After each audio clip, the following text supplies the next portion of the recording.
오늘 말씀은 역대하 5장입니다. 다윗 왕이 준비하고 솔로몬이 온 백성과 함께 성전 건축을 은혜 가운데 마쳤습니다. 그리고 오늘 본문에 성전 건축을 마친 후에 다윗이 미리 준비했던 성전에서 쓰일 모든 은과 금과 모든 기구를 성전 곳간에 두었다고 시작을 하고 있습니다. 다윗은 드리고 준비를 하지만 이것들을 준비했지만 이것이 성전에서 쓰이는 것을 보질 못했죠. 그런데 후손들을 위해서 준비하는 믿음의 선배요 신앙의 어른의 모습을 다윗을 통해서 볼 수가 있습니다. 내 세대에 그것을 누리는 것도 아니라 내 다음 세대, 내 후손들, 내 자손들의 신앙을 위해서 미리 준비하는 이런 본이 오늘 우리 한국교회와 우리 교회도 필요할 것이라고 봅니다. 그럴 때에 나만 복을 받는 것이 아니라 내 후손들까지 그 신앙의 복을 받는 은혜가 있게 될 줄로 믿습니다. 또 3절 말씀에 보니까 성전 건물을 건축하고 모든 기구들이 준비되었지만 마지막 단계가 남았는데 그 마지막 단계가 무엇인가 하면 하나님의 언약궤를 성전 처소로 옮기는 일이 남았습니다. 그것을 가장 마지막에 하고 있습니다. 실제적인 성전의 완성은 하나님께서 임재하실 때의 진정한 성전의 완성이라는 거죠. 건물이 완성이 됐다고 성전이 완성이 되는 것이 아니고 거기에 쓰일 모든 물건들이 준비됐다고 성전이 완성이 되는 것이 아니라 실제로 하나님께서 임재하실 때의 성전이 완성이 된다는 겁니다. 그것을 위해서 마지막 단계에 하나님께서 약속하셨던 그 언약궤를 성전으로 옮기는 그 일을 마지막에 하고 있습니다. 역시 오늘날도 우리 교회들에게 중요한 것은 다른 모든 것들이 중요한 것이 아니라 하나님께서 임재하시고 함께 하시느냐. 진정한 교회는, 진정한 성도는 하나님께서 임재하심에 대한 소망과 노력하는 것이 필요하다는 거죠. 그것이 제일 중요한 것임을 우리가 기억해야 될 줄로 믿습니다.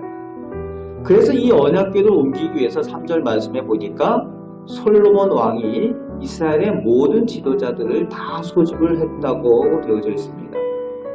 성전의 완성을 하고 하나님의 일을 하는 일에 있어서 역시 모든 일은 함께 하는 것이라는 거예요. 이스라엘 백성들이 다 모여서 지도자들이 다 모여서 함께 일을 완성해 가는 겁니다.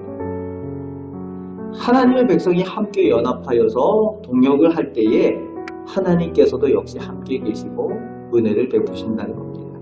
그래서 우리가 교회 일을 할 때는 우리가 한 마음을 가지고 한 뜻을 가지고 함께 동역을 할 때 하나님께서 또 은혜 베푸시고 또 하나님의 영광을 나타내신다는 겁니다. 그리고 이제 4절, 7절에 언약궤를 레위 사람들이 그 채에 깨어서 어깨에 메어 옮기게 되는데 3절, 4절, 5절, 7절에 메어라는 단어가 그 표현이 강조되고 있죠. 메어 올렸다, 메어 드렸다, 메어. 다윗 왕 때 이 언약궤를 옮기는 일에 있어서 실수하고 실패했던 일들이 있었죠. 그 실패의 경험, 그것 때문에 다윗 왕이 이것을 옮기는 일에 대해서 많은 연구를 했을 겁니다. 하나님의 말씀에 어떻게 되어져 있는가, 하나님의 방법이 무엇인가 많이 연구를 했을 겁니다. 그리고 다윗이 이 솔로몬에게 그 실패의 경험을 전달을 했을 거예요. 다시 실패하지 않도록. 그래서 오늘 본문에 이 메어라는 단어가 표현이 강조되고 있는 이유가 있죠. 그리고 그 후에도 또 채라는 단어가 있어요. 이 궤를 메어 올린 그 채. 일부러 그것을 서술하고 있는 내용이 오늘 본문의 7절 이후에도 나오고 있는 것을 볼 수가 있습니다.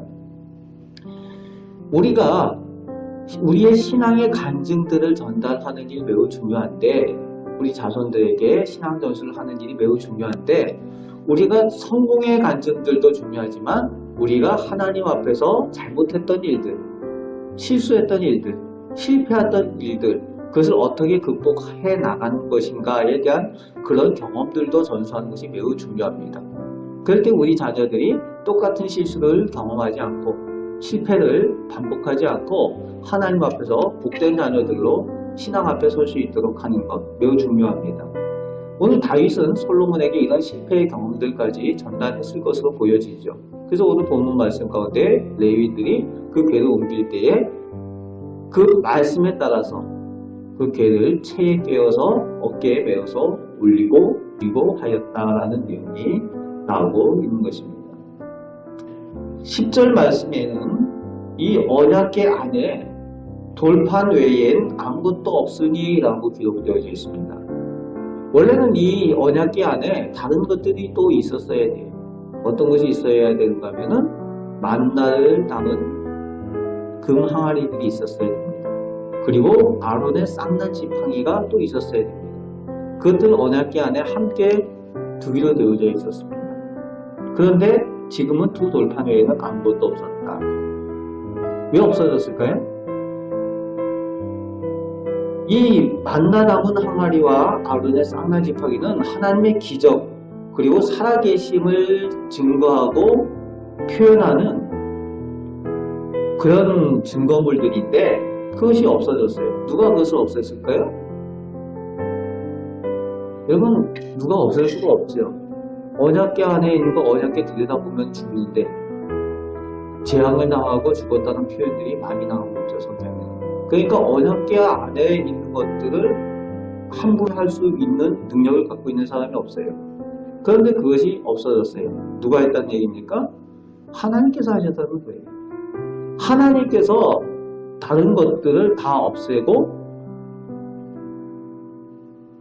십계명이 쓰여진 이 두 돌판만 그 안에 두셨다는 겁니다. 하나님의 의도가 있는 거죠. 다른 기적이나 이적이나 능력이나 이런 것들보다 가장 중요한 것은 하나님의 말씀이 중요하다는 것을 하나님께서 강조하시기 위한 의도가 거기 있다는 거죠. 하나님의 말씀에 순종하는 것에 진정한 생명이 있고 진정한 능력이 있으며 참된 복의 비결이 있다라는 것을 하나님께서 의도하시기 때문에 그 언약궤 안에 하나님께서 스스로 다른 것을 다 없애시고 그곳에 오직 두 돌판만 남겨놓으셨다는 거죠. 하나님의 의도가 거기에 있습니다. 여러분, 오늘도 우리가 다른 것이 아니라 오직 하나님의 말씀을 따라 우리가 살아가고 신앙생활하고 할 때에 진정한 생명과 하나님의 복이 있는 줄 믿습니다. 그 말씀을 사모하고 오늘도 그 말씀에 따라 승리하는 우리 성도들 되시길 바랍니다. 그리고 12절 13절 말씀에 찬양대가 찬양하는 장면이 나옵니다. 찬양을 맡은 사람들이 나팔 불고 재림을 치고 해서 하나님의 영광을 찬양하는 찬양의 장면이 나옵니다. 그리고 13절 후반에 그때에 여호와의 전에 구름이 가득한지라. 그리고 14절 말씀에는 여호와의 영광이 하나님의 전에 가득하였다라고 기록을 하고 있습니다. 하나님의 임재하심이 나타나는 거죠. 찬양할 때에 하나님께서 영광 받으시는 그 자리에 하나님께서 임재하시는 그 모습을 보여주고 있습니다. 그렇습니다. 하나님께서는 찬양 받으시길 원하시는 분이시고 오늘 우리들 가운데도 우리 삶 가운데, 우리 개인의 삶 가운데, 우리 가정에서, 우리 교회 가운데서 하나님께서 찬양 받으시길 원하십니다. 찬양 가운데 임하시는 하나님이십니다. 오늘도 하나님께 영광 돌리며 찬양하는 일에 열심을 내시며 살아가시기 바랍니다. 오늘 본문을 통해서 우리가 보게 되는 것, 다윗이 그렇게 했던 것처럼 우리 자손들과 후손들을 위하여 신앙의 유산, 또 신앙생활을 위한 환경을 잘 준비하고 물려주는 우리가 되기를 원합니다. 또 오직 말씀이 진정한 생명과 복의 비결임을 또 우리가 기억하고 말씀에 따라 살아가는 길에 최선을 다하시고 그 가운데 하나님의 복을 누리는 우리 성도들 되시길 바랍니다. 이 말씀으로 오늘도 승리하며 살아가시는 우리 성도들 되시기를 주님의 말씀으로 축복합니다. 아멘. 기도하겠습니다. 좋으신 하나님께서 오늘도 말씀을 통하여 저희들 새벽을 깨워주시고 오늘도 다윗의 본을 저희가 봅니다. 또 하나님께서 임재하심에 대한 그 비결, 은혜를 봅니다. 아버지 하나님, 오늘도 저희가 하나님과 동행하게 하여 주시고 말씀에 순종하며 살게 하시고 또 우리 가정에, 우리 교회에, 우리 자손들에게, 후손들에게 신앙의 귀한 복들을 물려주는 우리 저희들 다 되게 하여 주옵소서. 오늘도 말씀에 따라 살아가며 승리하는 저희들 되기를 바랍니다. 하나님께서 오늘도 예비하신 복을, 은혜를 허락하여 주옵소서.